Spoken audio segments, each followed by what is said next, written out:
আজকে 6 দিয়ে শুরু করব। 6, 7, 8 তিনটা অঙ্ক আমাদের বাকি ছিল। 6 নাম্বারটা বলতেছে in 2018 a company acquired a coal mine at cost of টাকা 6 lakh. The estimated reserve of coal is 60 কত এটা 60 মিলিয়ন 60 লাখ, অর্থাৎ 60 লাখ টন তারা কি করতে পারবে, কয়েল মজুদ রাখতে পারবে। হ্যাঁ, which 80% is expected to be rise। তার মানে এখানে বলতেছি কি যে এখানে একটা করবে, কয়লা খনি আছে না, কয়লা খনি, সেই কয়লা খনি তৈরি করবে। কয়লা খনিতে তাদের তৈরি করতে তার কত টাকা খরচ হবে বলতেছে, 6 লাখ টাকা খরচ হবে এবং সেখানে 60 লাখ টন মজুদ রাখা যাবে এবং সেখান থেকে নর্মালি তারা উত্তোলন করতে পারে 80%। 60 লাখের 80% তারা উত্তোলন করতে পারতেছে, মানে পুরোটা উত্তোলন করতে পারে না কয়লা খনি থেকে। 100%-এর মধ্যে 80% কয়লা তারা উত্তোলন করতে পারতেছে। The first 3 year raising are 3,20,000 টন। প্রথম 3 বছর তারা উত্তোলন করছে, প্রথম বছর 3,20,000, পরের বছর 4,48,000, পরের বছর 4 লাখ টন উত্তোলন করছে, ঠিক আছে। And sold in this respectively year, এবং এগুলা পরবর্তীতে আবার প্রতি বছর বিক্রি করে দিছে কয়লা তুলে। প্রথমে জার্নাল দিতে বলছে, আমরা জার্নালে যাব। জার্নাল প্রথমে যেহেতু আমরা কয়লা খনি তৈরি করতে আমাদের খরচ হইতেছে কত, 6 লাখ টাকা, সেই কয়লা খনির জন্য আমরা জাবেদা দিব কয়েল মেইন ডিপোজিট ডেবিট আর ক্যাশ ক্রেডিট, ঠিক আছে। কয়েল মেইন ডেবিট আর হচ্ছে ক্যাশ ডেবিট, কারণ এটা আমরা যখন অ্যাকুইজিশনের কস্ট তৈরিতে খরচ হইতেছে আমাদের 6 লাখ টাকা। তারপরে 2 নম্বরে যাব আমরা, সেকেন্ড যে জাবেদাটা দিব সেটা হলো আমরা কি দিয়ে সবসময় আগে কোনো সম্পদ যদি কিনি সেটার জাবেদা দিতে হয়, আর দ্বিতীয়ত দিতে হয় হিসাবকাল শেষে সমন্বয় দাখিল, আর দিতে হয় কি ক্লোজিং এন্ট্রি। 3টা জিনিস দিতে হয়, ঠিক আছে, প্রথম বছর। আর দ্বিতীয় বছরের যে আবার 3টা লাগে না, তখন 2টা করে হয়, কারণ সম্পত্তি তুমি একবারই কিনবে, এই জন্য কেনার জাবেদা একটাই হবে, অবচয়ের জাবেদা প্রতি বছর হবে, এবং ওই অবচয়কে ক্লোজিং দেওয়ার জন্য প্রতি বছর আবার ক্লোজিং হবে। তো ডিপ্লেশন হবে, কারণ এটা আর আমার স্থায়ী সম্পদ নাই, আমাদেরটা প্রাকৃতিক সম্পদ। প্রাকৃতিক সম্পদের ক্ষেত্রে আমরা অবচয় না লিখে লিখি depletion. Depletion expense debit, accumulate depletion credit. এখন ডিপ্লেশন কিভাবে বের করব? ডিপ্লেশন বের করার নিয়ম হচ্ছে আমাদের ওই নর্মাল নিয়মেই, যে 3,20,000 না টোটাল, প্রথম বছর কত, 3,20,000। এখন কি করতে হবে, এই 3,20,000 হলো উত্তোলন করছে, এবং এটার খরচটা কত, সেই খরচটা বের করতে হলে তোমাকে আগে কি করতে হবে, এই ডিপ্লেশনের রেট বের করতে হবে। যেমন আমরা আগে অবচয়ের হার বের করতাম, প্রতি একক ঘন্টায় ঘন্টা দেওয়া থাকতো বা একক দেওয়া থাকতো, সেই এককের সাথে আমরা রেট গুণ করে তার প্রতি বছর অবচয় কত সেটা বের করতাম। ঠিক একইভাবে এখানেও আমরা কি করব, আগে রেটটা বের করব যে আমি প্রতি এককে আমাদের খরচ কত করে হইতেছে, ঠিক আছে।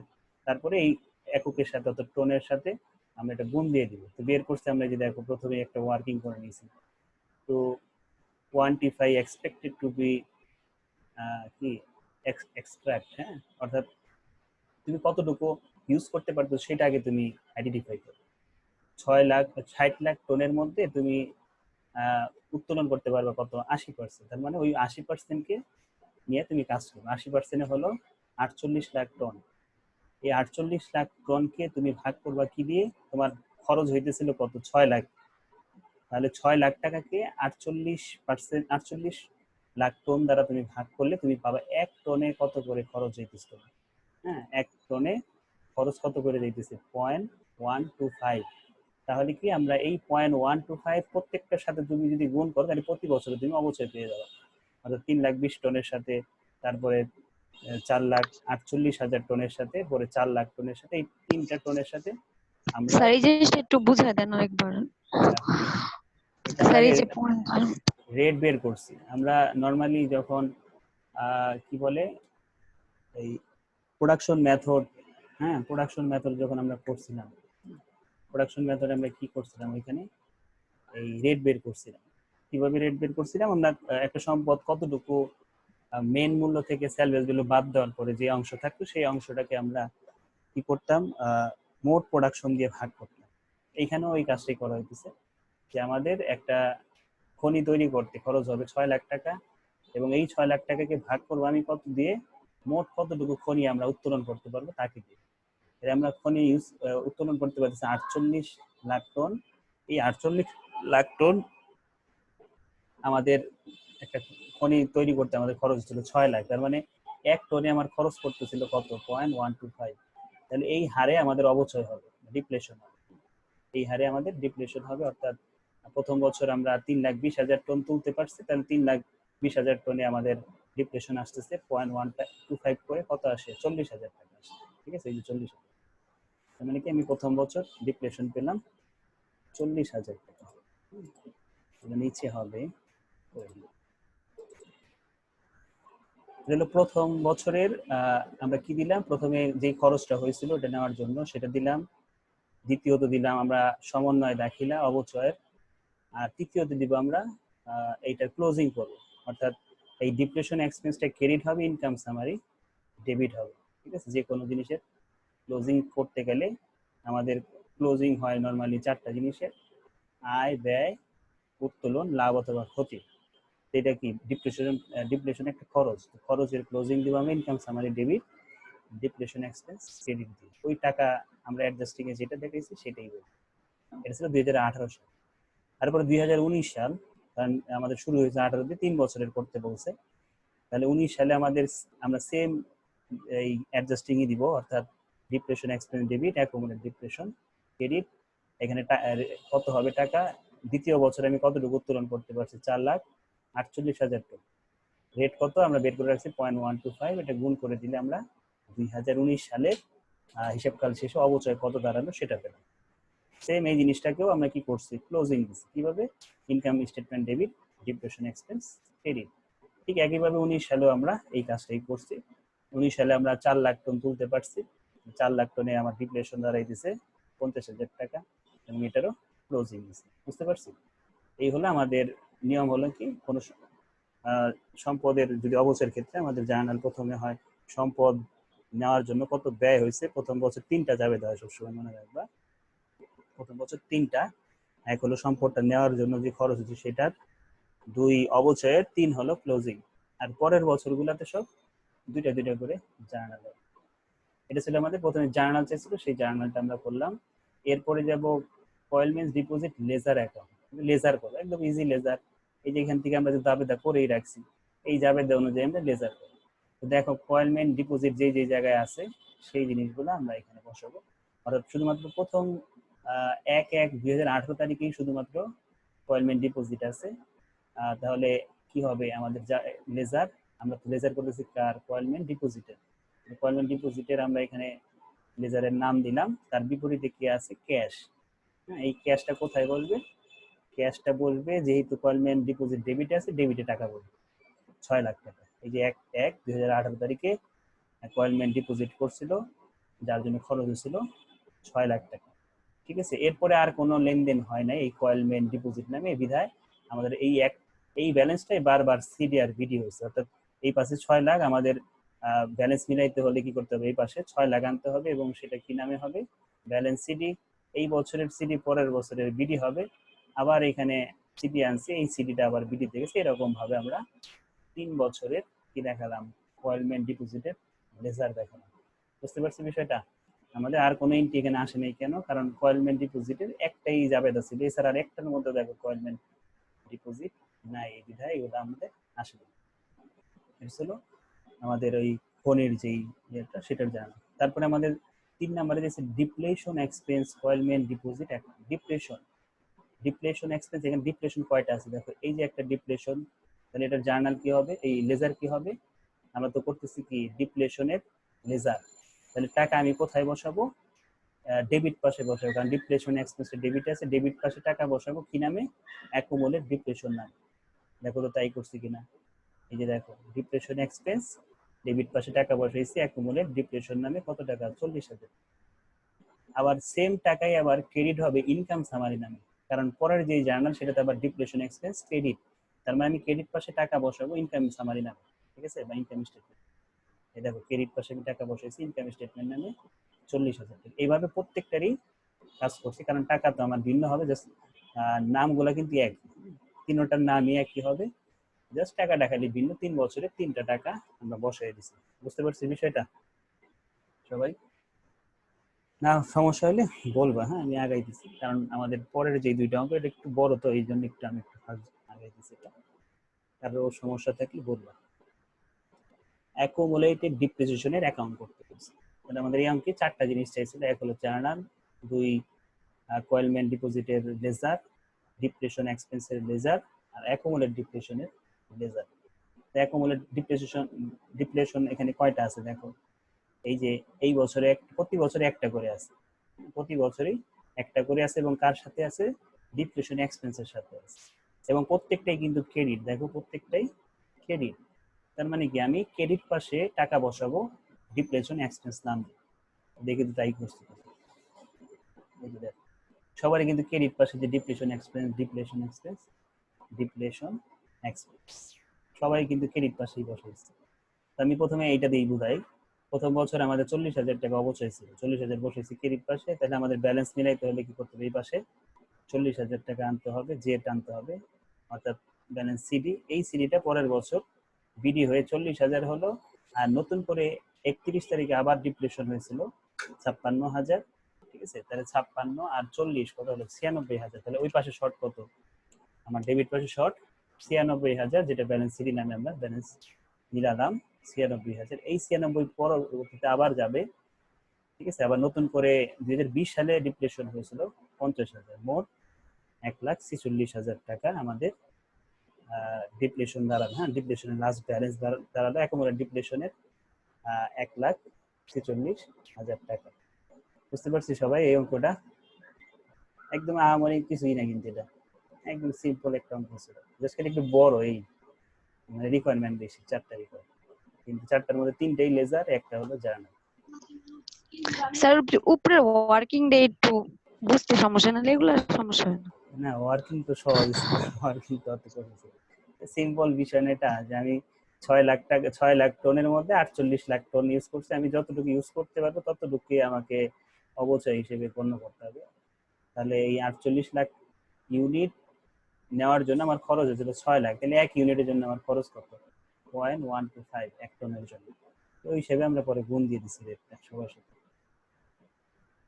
এখন যাব আমরা 7 নাম্বার অঙ্কে। 7 নাম্বার অঙ্কে আসি। 7 নাম্বার অঙ্কে বলতেছে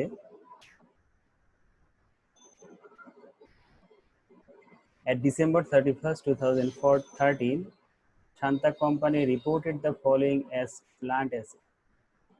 তো এখানে আমাদের কিছু ব্যালেন্স দেওয়া আছে 2013 সালের 31শে ডিসেম্বরের কিছু ব্যালেন্স দেওয়া আছে প্লান্ট অ্যাসেট।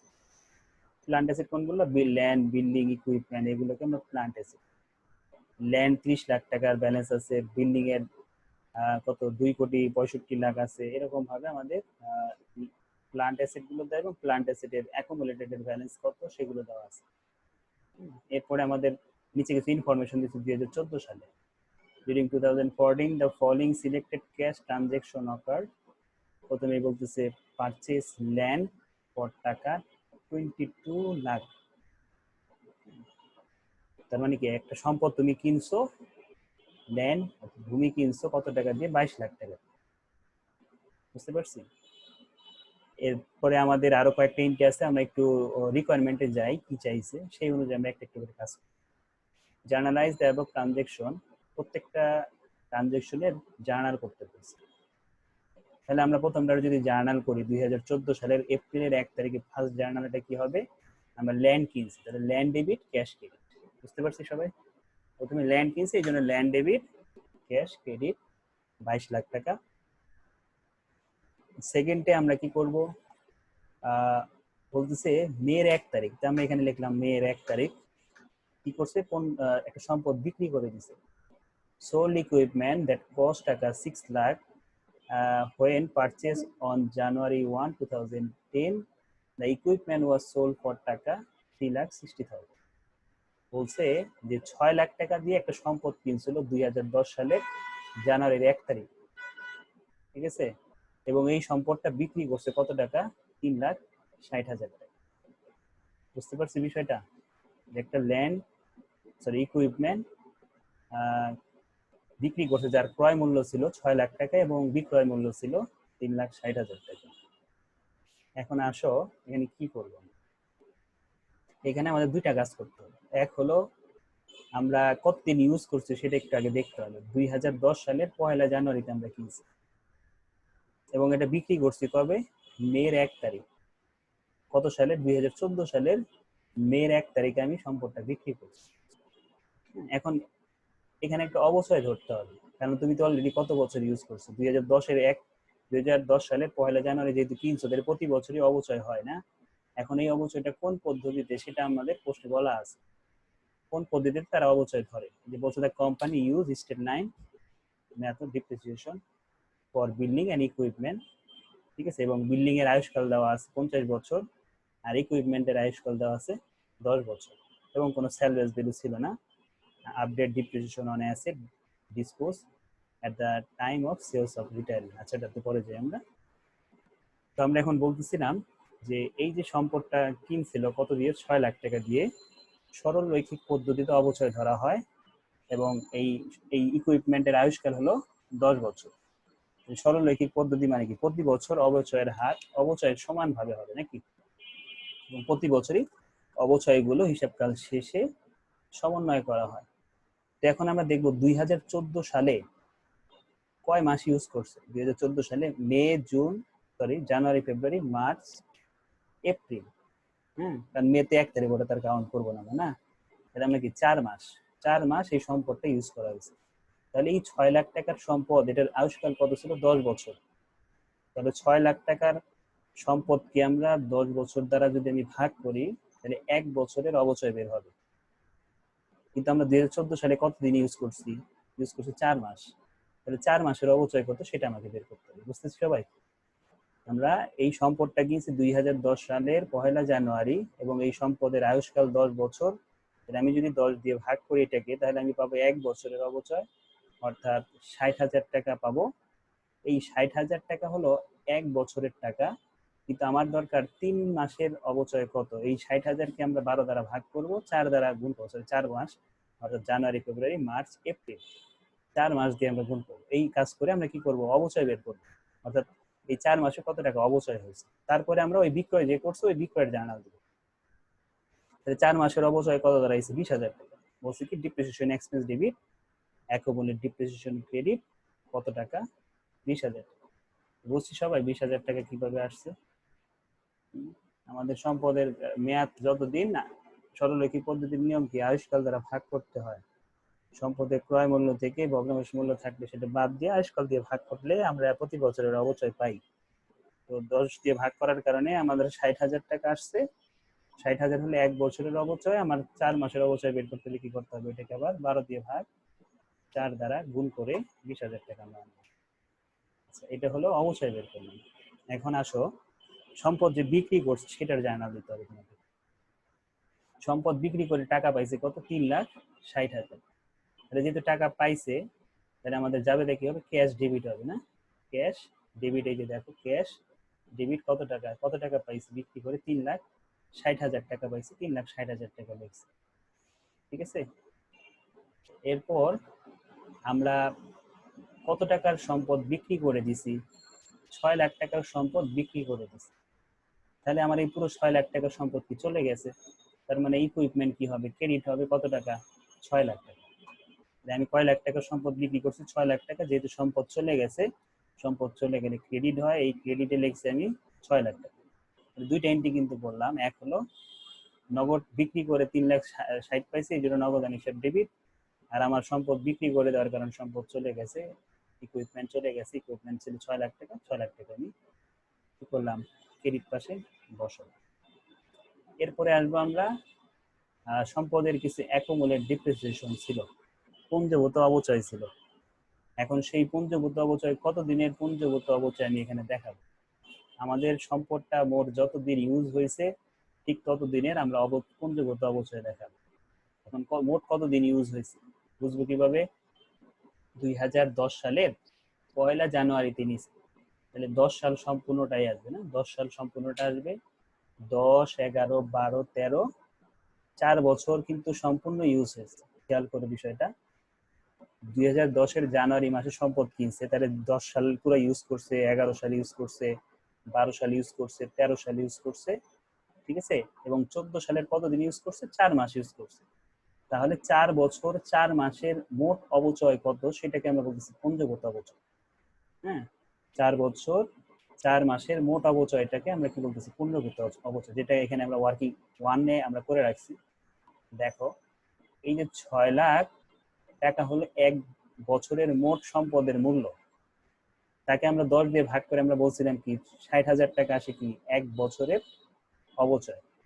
তাকে যদি আমি 2-4 দিয়ে গুণ করি আসবে 4 বছরের অবচয়, আর আমরা আগেই 4 মাসের অবচয় বের করে রাখছি 20,000। এই মোট এখানে 4 বছর 4 মাসের অবচয় 2,60,000 টাকা, এটাকে আমরা পঞ্জগত অবচয় বলতেছি। এটা আমরা পঞ্জগত অবচয় এখানে বসিয়ে দিই। বুঝতে পারছি বিষয়টা? এরপরে আমাকে দেখতে হবে যে আমি যে এই সম্পদটা বিক্রি করলাম তাতে আমার কোনো লাভ হলো নাকি লস হলো। সম্পদটা বিক্রি করলে আমাদের কি হয়, সম্পদটা ক্রেডিট হয় এবং তার অ্যাকুমুলেটরটা ডেবিট হয়, এবং সম্পদ বিক্রি করার কারণে নগদ টাকা পাইছি, যেটা নগদ ডেবিট হয়েছে। আর একটা জিনিস ডেবিট বা ক্রেডিট হবে, যদি আমাদের লাভ হয় তাহলে ক্রেডিট হবে, লাভ মানে কি আয় হয়েছে না, আয়টা কি হয় ক্রেডিট, আর লস হলে কি হবে ডেবিট হবে। এখন আমার হিসাব করতে হবে আমাকে আমার কি লাভ হলো নাকি লস হলো।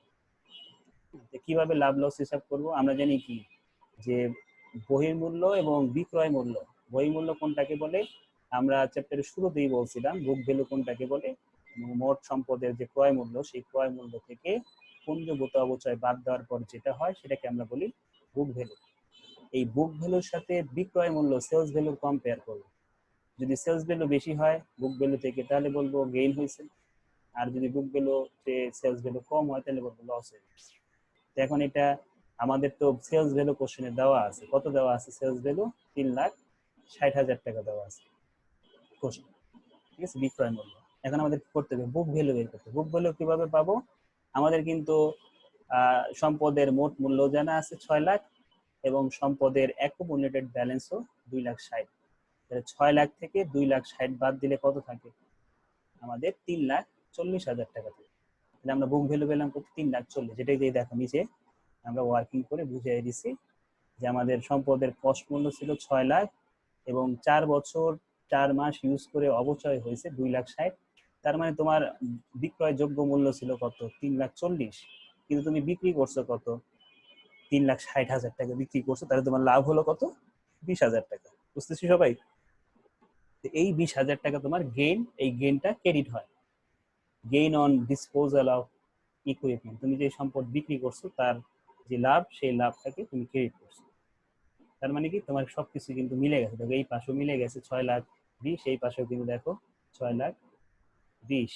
হ্যাঁ, এখন দেখো এটা ক্লিয়ার হয়েছে কিনা আগে এটা দেখো। এই যে মেয়ের 1 তারিখ, কারো কোনো প্রবলেম থাকলে বলো, আমি দেখাই আবার, না থাকলে আমি সামনে যাবো। অঙ্ক বুঝে বুঝে করতে হবে, হ্যাঁ, না বুঝে করলে টাকার অ্যামাউন্ট ঘুরে দিবে আর পারবা না, মাস ঘুরে দিবে পারবা না, পুরো কনসেপ্টটা ক্লিয়ার থাকতে হবে। সমস্যা আছে? আজকেই কিন্তু আবার বাসায় দেখতে হবে এটা, হ্যাঁ, নাইলে কিন্তু মনে করো যে চিন্তা করলে যে আমি কালকে এটা আবার দেখবো, সমস্যা নেই। এই আজকে থেকে কালকের যে টাইম, ওই টাইমের মধ্যে অর্ধেকই মনে করে ভুলে যাবো আমি যেগুলো বলছি। হয়তো ভিডিও আছে, ভিডিও দেখে আবার মনে করতে পারবা, এটা একটা সুবিধা। তো এই জিনিসটা আবার একটু যদি না বোঝা, আবার ভিডিওটা দেখে একটু ক্লিয়ার করো। হ্যাঁ, এখন তো হয়তো নিজেও বলতে পারতেছে না কি বুঝছো কি বুঝো না, এটাও বলতে পারতেছে না। যাই হোক, আমরা পরের রিকোয়ারমেন্টে যাই, আর পরের তারিখে। স্যার ম্যাথ করতে গেলে প্রবলেম হয়, দেখলে তো মনে হয় সবই পারি। হ্যাঁ, পারা যায় না, আমি এটা একটা সমস্যা, সমস্যাটা হলো যখন ক্লাসে থাকবে তখন মনে হবে যে সব অঙ্ক, কিন্তু বাসায় যখন হ্যাঁ একটু স্যার, মজা হবে তখন বাচ্চায় অঙ্ক করতে আরো। গেলে কিছুই মনে হয় পারি না, এত এইদিকে সমস্যা এইদিকে সমস্যা। আচ্ছা, তো আমরা এখন দেখি জুনের 1 তারিখ। জুনের 1 তারিখ কি করছে, sold land purchase on June 1, 2004 for টাকা 18 লাখ, আর দ্য ল্যান্ড কস্ট টাকা 6 লাখ। অর্থাৎ একটা সম্পদ তুমি কি করছো, পারচেজ করছো 2004 সালে পারচেজ করছো। হ্যাঁ, আমরা 2004 সালে একটা সম্পদ কিনছি এবং ওইটার ক্রয় মূল্য ছিল কত, 6 লাখ টাকা, এবং সেটা বিক্রি করতে পারছি কত, 18 লাখ টাকা। এই এই লাইনের যদি বাংলা না ধরতে পারো তাহলে কিন্তু আবার আর এক মুশকিল, কোনটা ক্রয় মূল্য কোনটা বিক্রয় মূল্য সেটা যদি ধরতে না পারো তাহলে তুমি আর ক্যালকুলেশনই করতে পারবে না। Sold land purchase on June 1, 2004, অর্থাৎ 2004 সালের 1 জানুয়ারিতে একটা সম্পদ কিনছিল এবং সেটা বিক্রি করছে। কত টাকা বিক্রি করছে, 18 লাখ টাকা বিক্রি করছে, এবং ওই সম্পদের ক্রয় মূল্য ছিল 6 লাখ টাকা। তাহলে তার কিন্তু এখানে লাভ হয়েছে কত টাকা, 12 লাখ টাকা লাভ হয়েছে নাকি। এখন 12 লাখ টাকা আসলেই লাভ হয়েছে কিনা সেটা আমরা দেখব। তাহলে ল্যান্ডের আমাদের নর্মালি অবচয় হয় না, আর এখানে কিছু বলেও না অবচয়ের ব্যাপারে। ল্যান্ড, তাহলে আমাদের কি পুরো টাকাই কিন্তু আমার লাভ হয়েছে, কোনো অবচয় ল্যান্ডের কোনো অবচয় হয় না। 18 লাখ টাকার মধ্যে 6 লাখ টাকার সম্পদ আমি 18 লাখ টাকা বিক্রি করতে পারছি। আর জমির দাম কোনো সময় কমেও না সচরাচর। হ্যাঁ, জমির দাম কোনো সময় কমে, লাভ হয়েছে কিন্তু 12 লাখ টাকা।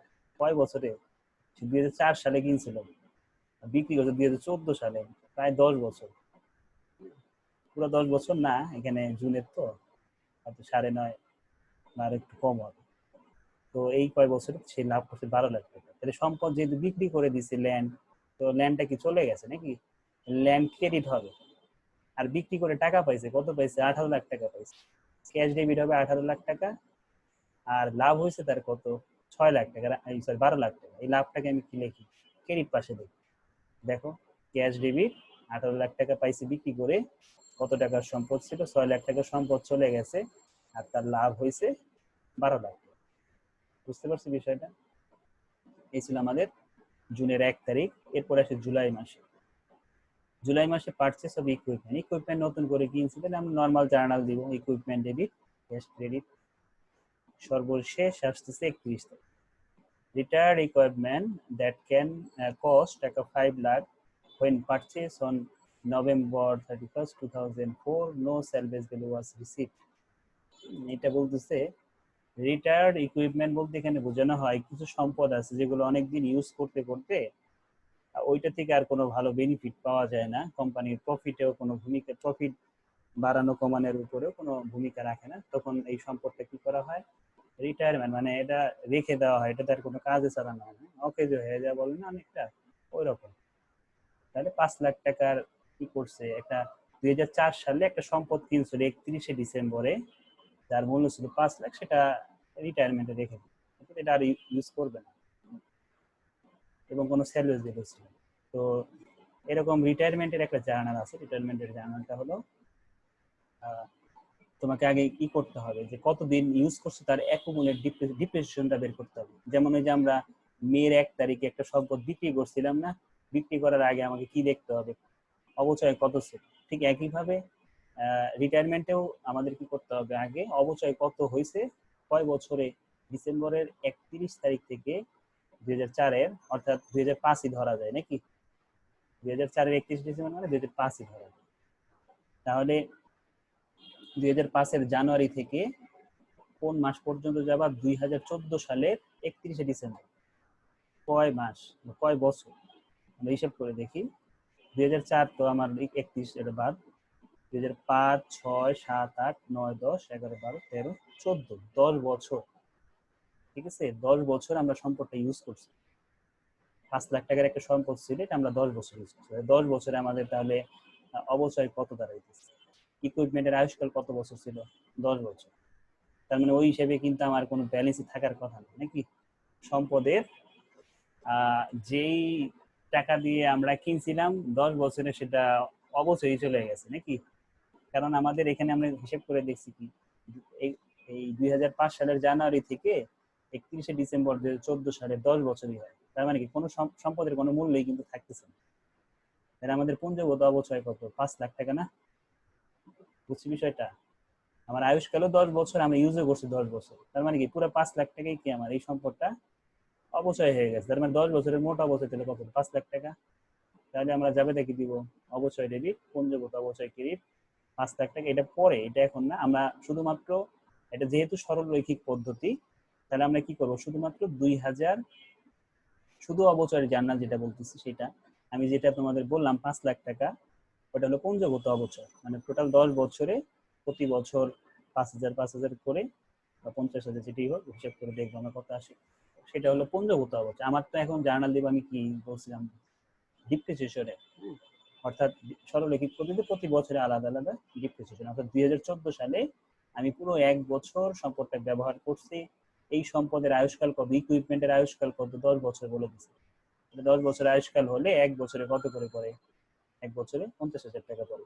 ঠিক আছে, depreciation debit, accumulate depreciation credit 50,000 করে বসাই দিচ্ছি। 1 বছরে যদি 50,000 হয়, 10 বছর আমরা ইউজ করছি, তাহলে কত হবে, 5 লাখ টাকা মোট অবচয়। প্রতি বছরের অবচয় যোগ করে কি পাই, পঞ্জীভূত অবচয়ের পাই নাকি। তাহলে এই দেখো এখানে আবার এটা আমরা দেখাই দিছি যে আমাদের 5 লাখ টাকা সম্পদের মূল্য, এটার আয়ুষ্কাল 10 বছর এবং ইউজও হয়েছে 10 বছর, তাহলে ঘুরে ফিরে 5 লাখ টাকাই আমাদের দাঁড়াইতেছে। তাহলে আমাদের কি কোনো বুক ভ্যালু আছে? বুক ভ্যালু নাই, কারণ আমাদের কস্ট যা ছিল অ্যাকুমুলেট ডিপ্রিসিয়েশন তাই হয়েছে, তার মানে জিরো। তাহলে আমাদের এখন কি হবে জার্নালটা, accumulate depreciation debit, equipment credit. কারণ ওই সম্পদটা আমি ইউজ করতেছি না, ধরে নেওয়া হয় যে ওটা বাদ, এই জন্য আমাদের ইকুইপমেন্ট ক্রেডিট হয়েছে আর অ্যাকুমুলেট ডিপ্রিসিয়েশনটা ডেবিট হয়েছে। এই ছিল আমাদের জার্নাল। প্রথমে যেটা চাইছিল সেটা দিলাম আমরা। ঠিক আছে, ডিপ্রিসিয়েশন অ্যাকাউন্ট গুলোকে আপডেট করতে বলছিল এবং বিক্রয় এবং রিটায়ারমেন্টের আমাদের জার্নাল দিতে বলছিল। বি নাম্বারে record adjusting entries for depreciation for 2014 2014 সালের ডিপ্রিসিয়েশন কত হবে। 2014 সালের অ্যাডজাস্টিং দিতে বলছে। এতক্ষণ আমরা জার্নাল দিতে, এখন অ্যাডজাস্টিং দিব। অ্যাডজাস্টিং দিব হলো দুইটা জিনিসের, একটা হলো দুইটাই অবচয়ের, একটা হলো বিল্ডিং এর অবচয় আর একটা হলো ইকুইপমেন্টের অবচয়। তা আমাদের দেখো এই যে সব এখানে বিল্ডিং এর মূল্য কত ছিল, 2,65,00,000 টাকা, 65,00,000 টাকা, 2 কোটি। এবং এটার আয়ুষ্কাল কত ছিল বিল্ডিং এর, 50 বছর। 2,65,00,000 টাকাকে আমরা কি করব, কত দিয়ে ভাগ করব, 50 বছর দিয়ে ভাগ করব, তাহলে আমি পেয়ে যাব অবচয়। 1 দিয়ে গুণ করছি 1 বছরের অবচয় জানার জন্য। ডিপ্রিসিয়েশন এক্সপেন্স দিবেন, অ্যাকুমুলেট ডিপ্রিসিয়েশন ক্রেডিট কত টাকা, 5,30,000। আর ইকুইপমেন্টের ব্যালেন্স কত ছিল, ইকুইপমেন্টের কত টাকা, ইকুইপমেন্ট বলতে পারবা কত টাকা? ইকুইপমেন্ট কিন্তু এই যে এখানে যে 4 কোটি টাকা দেখতেছো, 4 কোটি টাকা কিন্তু না, এখানে কিন্তু কম বেশি হবে। কেন? কারণ হলো যে সম্পদে কিছু সম্পদ বিক্রি করে দিছে, আবার ইকুইপমেন্ট কিনছে, দুইটা ঘটনা ঘটছে না। এই যে মেয়ের 1 তারিখে একটা ঘটনা ঘটছে, জুলাইয়ের 1 তারিখে একটা ঘটনা ঘটছে। তো খেয়াল করে দেখি আমাদের ইকুইপমেন্ট ছিল 4 কোটি টাকা, তার মধ্যে আমরা সম্পদ বিক্রি করে দিছি 3,60,000, এটা বাদ দিব, আর নতুন সম্পদ কিছু 18 লাখ, এটা যোগ করব, করলে আমার ইকুইপমেন্টের ব্যালেন্স আসবে। তারপরে তার উপরে আমরা অবচয় দেব। এটার ওয়ার্কিংটা আমরা এখানে করে দেখাইছি যে দেখো, একদম ব্যালেন্স ছিল হচ্ছে ইকুইপমেন্টের এই 2013 সালের 31শে ডিসেম্বরের ব্যালেন্স ছিল 4 কোটি টাকা।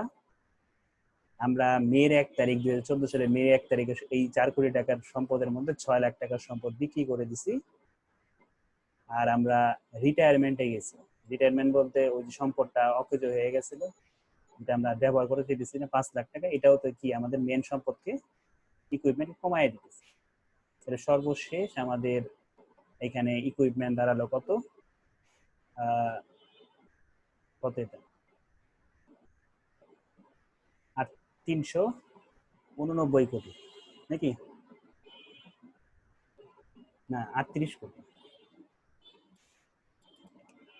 3,89,00,000, 3,89,00,000 টাকা আমাদের মোট সম্পদের মূল্য। 4 কোটি টাকার সম্পদ থেকে দুইটা সম্পদ আমরা বিয়োগ করে দিছি, একটা হলো অকেজ হয়ে গেছে, আর একটা হলো রিটায়ারমেন্টে রেখে দিছি, আর একটা হলো বিক্রি করে দিছি। তাহলে আমাদের সম্পদ আছে 3,89,00,000 টাকা। তাহলে এটার আয়ুষ্কাল কত ছিল, 10 বছর, কারণ আমরা তো এখন অবচয় বের করবো। তাহলে এইটাকে আমি 10 বছর দিয়ে ভাগ করে কত দাঁড়ালো,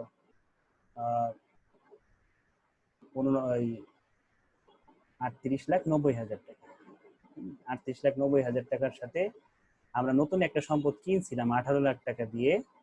হ্যাঁ, ওই 18 লাখ টাকার সম্পদে কিন্তু আমার যত ইকুইপমেন্ট থাকুক না কেন অঙ্কে, সবগুলো কিন্তু 10 বছরে। তাহলে 18 লাখ টাকাকে আমরা 10 বছর দ্বারা ভাগ করছি, 1 বছরের অবচয় পাইছি। এবং এইটাকে 6 মাসের অবচয় কনভার্ট করতে হবে। কেন? কারণ হলো আমাদের এই সম্পদটা কিনছিলাম কয় তারিখে? জুলাইয়ের 1 তারিখ, তার মানে 6 মাস। জুলাইয়ের 1 তারিখ থেকে ডিসেম্বরের 31 তারিখ যাইতে 6 মাস সময়, 6 মাসের অবচয় ধরবো 18 লাখ টাকার যে নতুন সম্পদ সেটা। তাহলে এইটা ছিল হচ্ছে আগের সম্পদের অবচয়। আর নতুন যে সম্পদ কিনছি সেটার অবচয় 90,000। তোমাদের এই গুগল ড্রাইভে যে শীটটা দেওয়া হয়েছে সেখানে হয়তো 9 লাখ ছিল, এটা কারেকশন করে আমি যেটা এটাতে 2-3টা কারেকশন হয়েছে শীটে, ওইগুলো আমি আবার আপডেট করে দিই। হ্যাঁ, গুগল ড্রাইভে যে শীটটা দেওয়া আছে ক্যান্সেল করে এটা আবার দিয়ে দিই। তাহলে এখানে দাঁড়াইতেছে মোট অবচয় 39,80,000 টাকা। তাহলে এই টাকারে আমরা জানাবো depreciation expense debit, account depreciation credit 39,80,000 টাকা। Second part. এরপরে আসবো আমরা থার্ড পার্টে। থার্ড পার্টে আমাদের বলছে 3 নাম্বার রিকোয়ারমেন্টে calculate amount of plant asset which saving in balance sheet. Balance sheet করতে বলছে আবার পুনরায়, যে এখানে যে প্লান্ট অ্যাসেটের একটা ব্যালেন্স শিট করে রাখছি আমরা একটা আংশিক, সেইটা আবার করতে হবে আমাকে। এই সেম এই লেখাগুলোই লিখবো, land, building, accumulated depreciation, equipment বা accumulated depreciation equipment, total plant asset, এই জিনিসটাই লিখবো। কিন্তু টাকার অ্যামাউন্ট এইগুলো একটাও হবে না, টাকার অ্যামাউন্ট সব চেঞ্জ হয়ে যাবে। কিভাবে চেঞ্জ হবে? দেখো, ল্যান্ড 30 লাখ টাকা দেওয়া ছিল আগের, এই যে দেওয়া এখানে, এই যে 30 লাখ টাকা আগে ল্যান্ড দেওয়া ছিল, ঠিক আছে? এই ল্যান্ডটা আমরা বসাইছি, নতুন করে কিন্তু আমরা ল্যান্ড কিনছিলাম 22 লাখ টাকা। তার মানে কি এটা যোগ করব, ঠিক আছে? আর ল্যান্ড বিক্রি করে দিয়েছিলাম কত টাকার? 6 লাখ টাকা। তাহলে 30 লাখের সাথে 22 লাখ যোগ করব, 6 লাখ বিয়োগ করবো।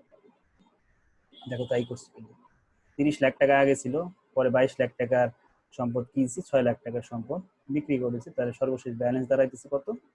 46 লাখ টাকা, ঠিক আছে? এরপরে আমরা দেখো বিল্ডিং, বিল্ডিং এর কত টাকা ছিল? বিল্ডিং এ আমরা দেখে আসি বিল্ডিং কত ছিল। বিল্ডিং এ ছিল হচ্ছে 2,65,00,000 টাকা। 2,65,00,000 টাকা আমরা এখানে বসাইছি, 2,65,00,000 টাকা। এবং অ্যাকুমুলেটেড ডিপ্রিসিয়েশন হয়েছে কত? আমরা কিভাবে বুঝবো অ্যাকুমুলেটেড ডিপ্রিসিয়েশন কত? আমাদের আগের অ্যাকুমুলেটেড ডিপ্রিসিয়েশন দেখো প্রশ্নে কত।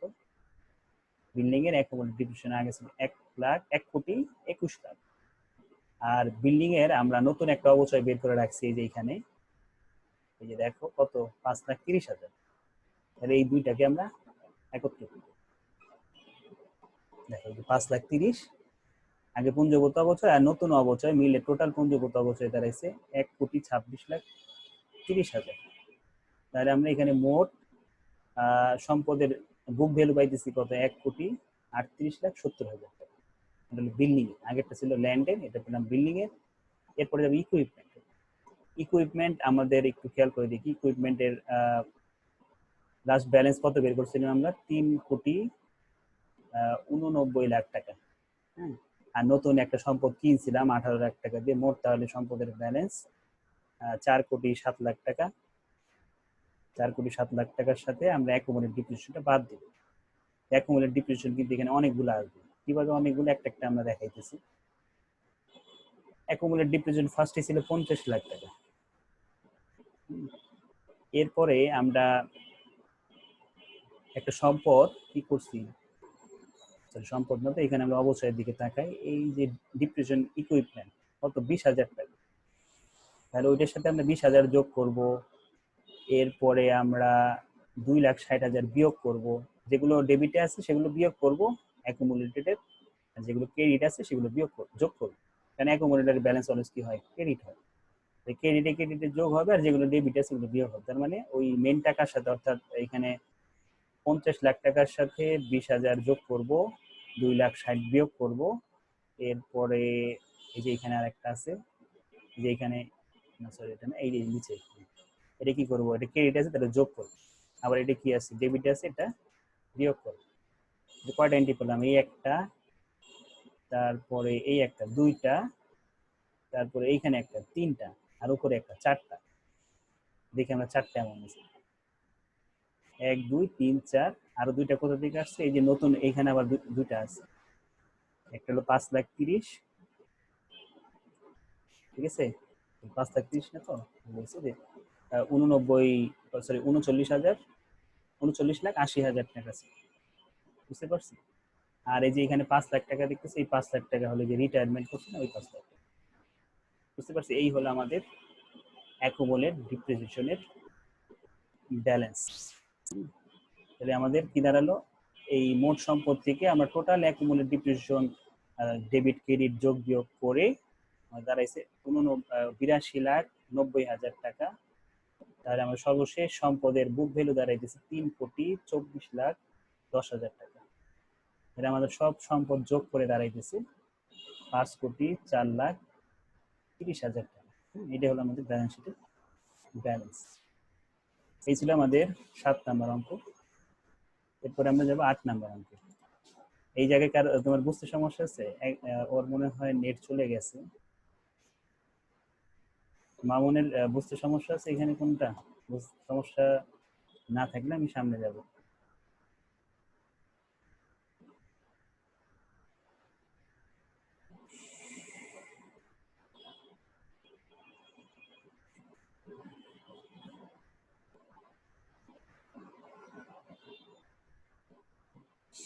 আচ্ছা, আমরা সামনের অঙ্কে যাই।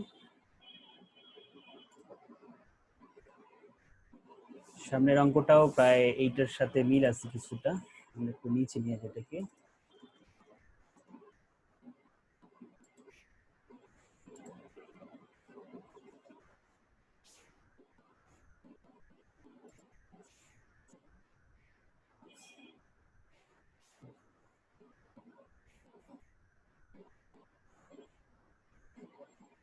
এটা লাস্ট অঙ্ক আমাদের। On January 1, 2014, SB Limited purchased a machine at acquisition cost টাকা 3,50,000. The machine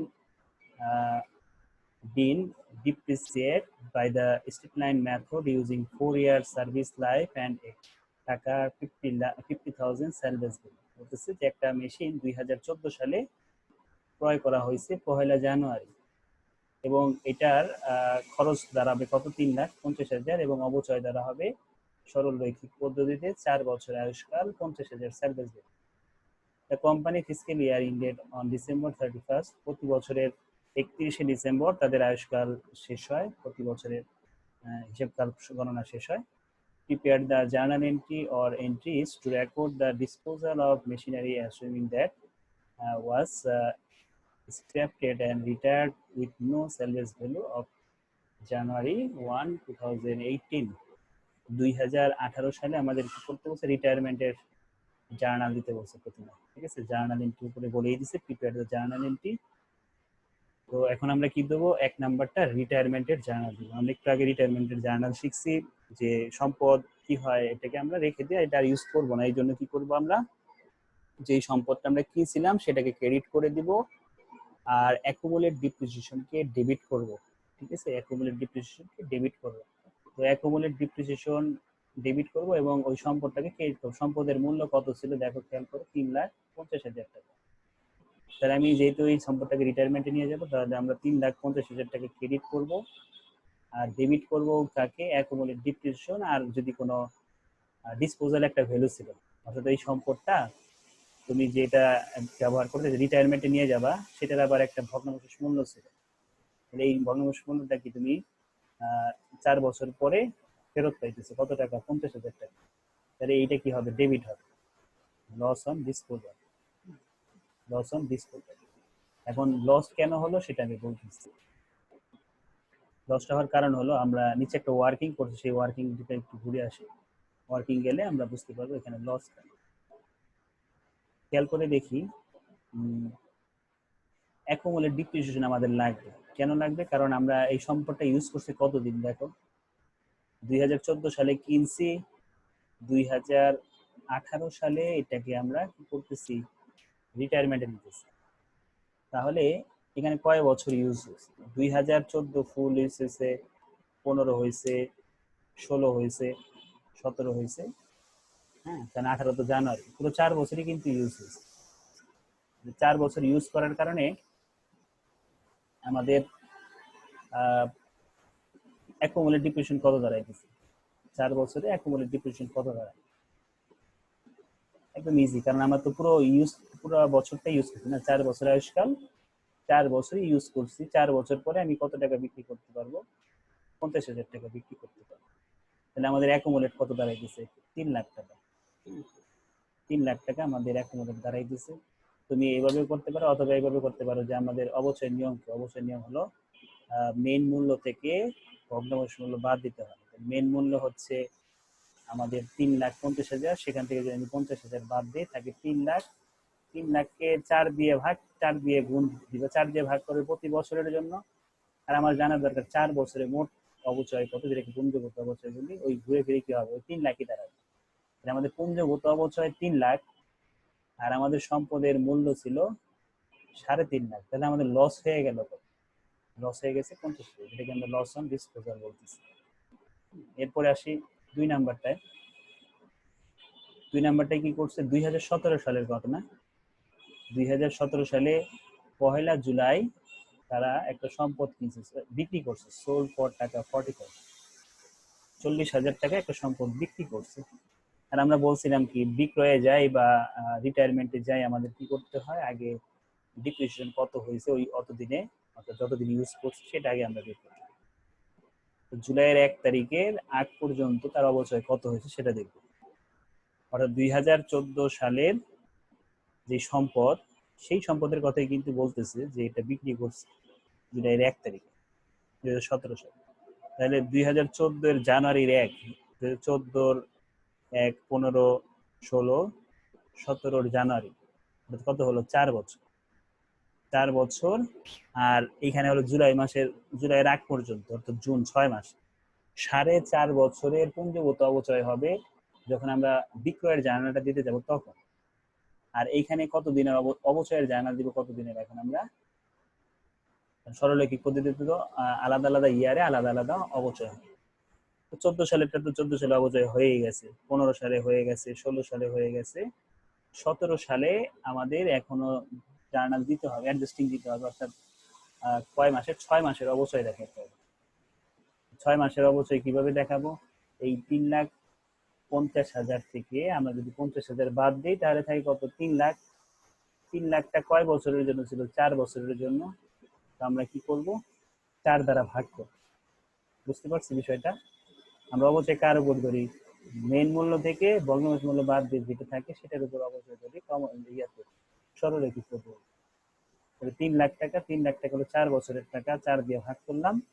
আমার দরকার কি? আমি 17 সালের অর্ধেক বছর আমরা ইউজ করছি, 6 মাস, এই জন্য 1/2 লিখছি আমরা, অর্ধেক বছর ইউজ করার কারণে।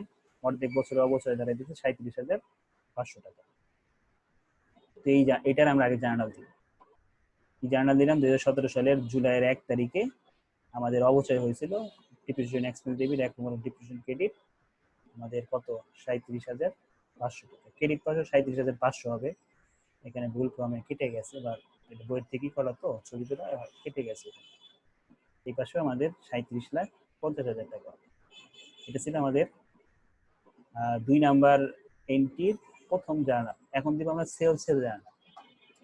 সেলস করছি 40,000 টাকা। এখন আমাকে দেখতে হবে এই সেলস 40,000 টাকা বিক্রি করে আমার কোনো লাভ হলো নাকি লস হলো। তো কিভাবে বুঝবো? বোঝার উপায় হলো, আমরা তো কিনছি 17 সালে বিক্রি করতেছি, এর আমরা বলতেছিলাম কি যে কয় বছর অবচয় হয়েছে? 2014 জানুয়ারি থেকে 2017 জুনের যেই 31 তারিখ সেই অনুযায়ী, ঠিক আছে? কারণ আমাদের তো জুলাই মাসটার আমরা কাউন্ট করবো, এখন 1 তারিখ, তো জুলাইয়ের আগে কি জুন মাসের লাস্ট ডেট পর্যন্ত 4.5 বছর ইউজ করা হয়েছে সম্পদটা। 4.5 বছরে পুঞ্জগত অবচয় কত সেটা আমরা দেখব। তাহলে আমরা দেখি যে 1 বছরের অবচয় আমরা কিভাবে পাইছি? 3.5 লাখ টাকা থেকে ভগ্নাবশেষ মূল্য 50,000 বাদ দিয়ে 3 লাখ। ওই 3 লাখকে আমরা 4 বছর দিয়ে ভাগ করলে কিন্তু আমি 1 বছরের কি পাই? অবচয় পাই। আমার দরকার কি? 4.5 বছরের অবচয় কত? পুঞ্জগত অবচয় মোট। তাহলে আমরা কি করবো? 4.5 দিয়ে গুণ করবো। তার মানে 3 লাখকে আমরা 4 দ্বারা ভাগ করব, 4.5 দ্বারা গুণ করব। দেখো 4.5 তো, সরি আমি একটু ভুল বলছি, 3.5, একটু ভুল মিস্টেক হয়ে গেছে। 2014 সাল থেকে তো 14, 15, 16, 3 বছর। আর 17 সালের তো পুরো ইউজ হয় নাই। হ্যাঁ ঠিক আছে, 17 সালের 6 মাস ইউজ হচ্ছে, তার মানে 3.5 বছরের অবচয়। দেখো তাই করছি এখানে, 3 লাখ টাকাকে 4 দিয়ে ভাগ করছি, কারণ 4 বছরের সম্পদ আর আমরা ইউজ করছি 3.5 বছর, তাহলে আমাদের মোট অবচয় দাঁড়াইছে 2,62,500। তাহলে আমরা গেইন অর লস কিভাবে পাই? আমাদের সম্পদের যেই কস্ট মূল্য আছে সেই কস্ট মূল্য থেকে আমরা কি করব, কস্ট মূল্য থেকে আমরা বাদ দিব হলো পুঞ্জীভূত অবচয়, তাহলে আমরা পাবো কি বুক ভ্যালু। তাহলে কস্ট মূল্য ছিল 3,50,000, পুঞ্জীভূত অবচয় ছিল 2,62,500, বাদ দিলে দাঁড়াই দিচ্ছে 87,500। হ্যাঁ, এটা হলো বুক ভ্যালু, সম্পদের বুক ভ্যালু আছে, লিখিত মূল্য। আর আমরা এটা বিক্রি করতে পারতেছি কত টাকা? 40,000 টাকা। প্রশ্ন বলে দিছে 2 নাম্বার রিকোয়ারমেন্টে 40,000 টাকা বিক্রি করতে পারতেছি। তাহলে আমাদের কিন্তু কি হয়ে গেছে, লস হইতেছে না। কেন লস হইতেছে? কারণ আমাদের লিখিত মূল্য বুক মূল্য আছে হলো 87,500, আমি বিক্রি করতেছি 40,000, আমাদের লস হয়ে গেল 47,500। লসটা কি হয়? ডেবিট হয়। ঠিক আছে। আর সম্পদ যেহেতু চলে গেছে, কত টাকার সম্পদ চলে গেছে? 3.5 লাখ টাকার সম্পদ চলে গেছে। 3.5 লাখ টাকা আমি ক্রেডিট করবো। ডেবিট করবো 47,500, আবার পুঞ্জগত অবচয়কেও ডেবিট করবো 2,62,500, ক্রেডিট করবো সম্পদকে। দেখো তাই করছি আমি, সম্পদটা বিক্রি করে পাইছি 40,000, এই জন্য 40,000 টাকা ডেবিট ক্যাশ। এরপর একবারে ডিপ্রিশনে আমরা বের করছিলাম ওয়ার্কিং করে 2,62,500, আমাদের লস হয়েছে 47,500, টোটাল সম্পদের মূল্য ছিল 3,50,000 টাকা। তার মানে এই 3,50,000 টাকা বিক্রয়ের দ্বারা আমাদের 3টা ডেবিট সাইডের আইটেম আসছে। এক হলো বিক্রি করে টাকা পাইছে 40,000, আমার পুঞ্জগত অবচয় হয়েছে 2,62,500, আর আমার লস হয়েছে 47,500।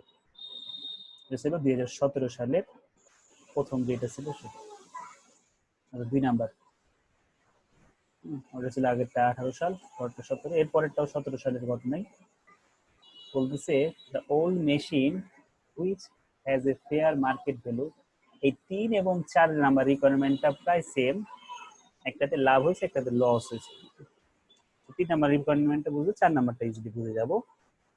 3 নাম্বারটা বলছে the old machine which has fair value, fair market value of টাকা 1,12,500 and টাকা 2,75,000 of each were exchanged for a new machine on January 1, 2017.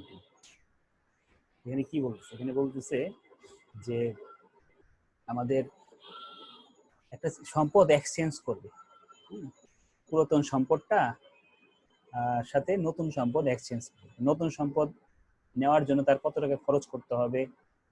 পুরান সম্পদটার মার্কেট ফেয়ার ভ্যালু অর্থাৎ বাজারে যদি সে বিক্রি করতে চায় বা এক্সচেঞ্জ রেট আছে 1,12,500 টাকা, এবং সাথে তাকে আরো কত টাকা দিতে হয়েছে?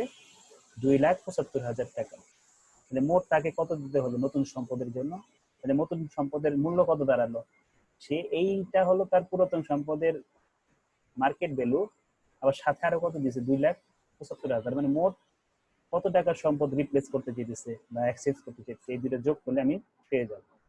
মানে আমাদের নিউ মেশিনের প্রাইস কত হবে? এই দুটোর যোগফল। আর ওল্ড মেশিনের প্রাইস হলো এইটা, আর আমি নগদ দিতেছি কত? 2,75,000। তার মানে 3টা জিনিস কিন্তু এখানে আসলো।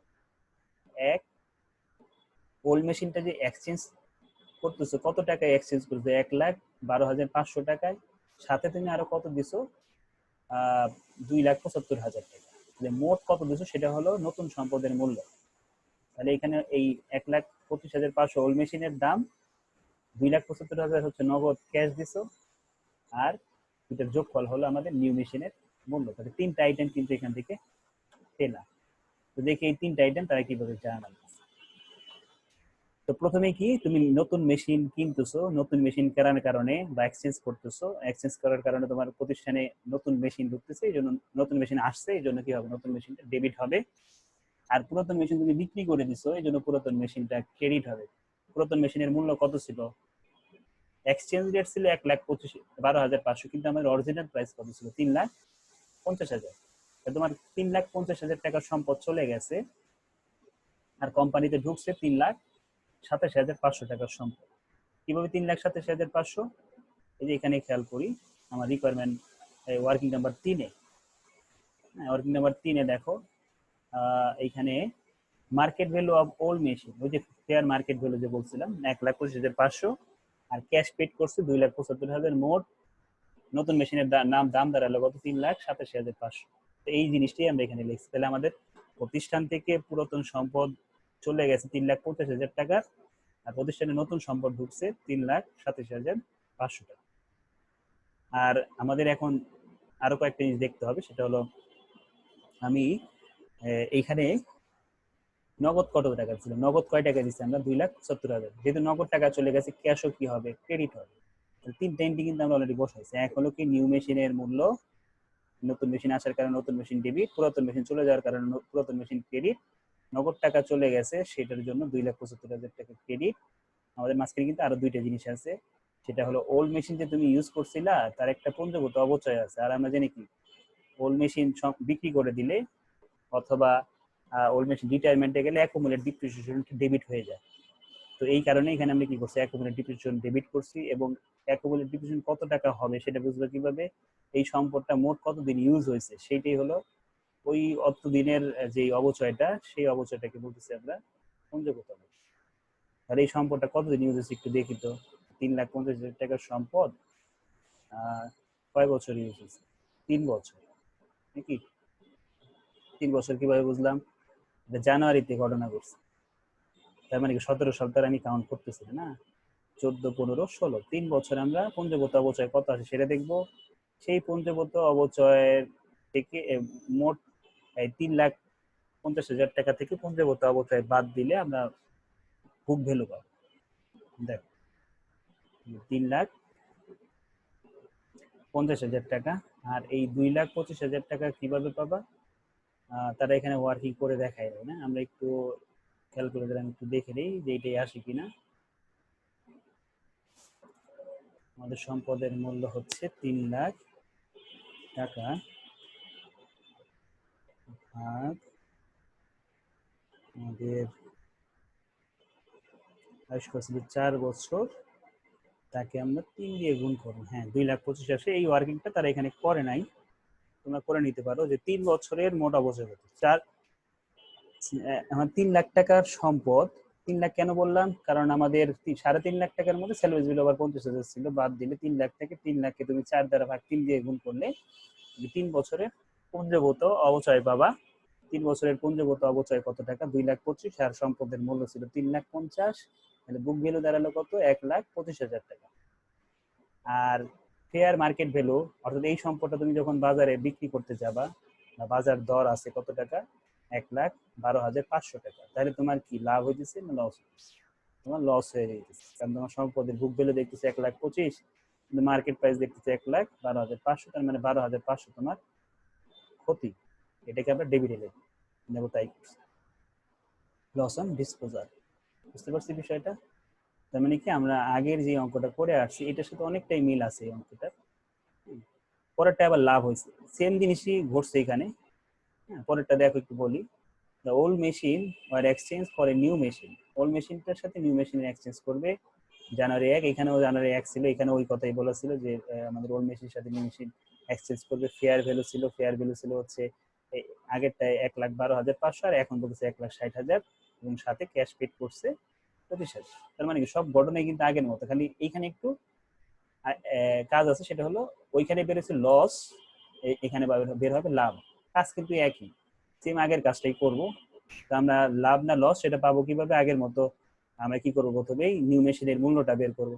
1,60,000, সাথে নগদ দিছে 25, মোট 1,85,000 টাকা সে নগদ দিছে, টোটাল দিছে। আর সম্পদের মার্কেট ভ্যালু বলতেছিল 1,60,000, আর মেশিনের বুক ভ্যালু 1,25,000 দাঁড়াইছে। 1,25,000 ওইটা আগে আমরা বের করে রাখছি, যে ওইটাই এখানে বসে, তারা আর বের করে নাই, কারণ একই তো বের হবে না।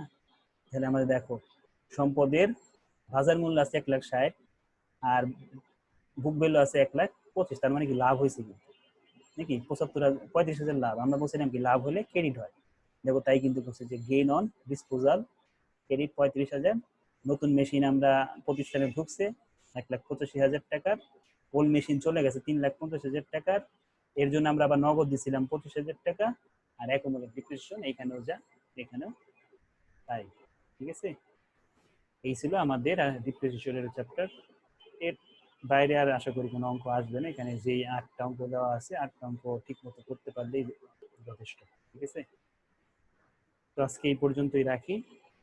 কারো কোনো প্রবলেম হলে তোমরা করবা, ওই ইউটিউবে আমি তো দিয়েই দিব, ওটা আবার ফলো করবা।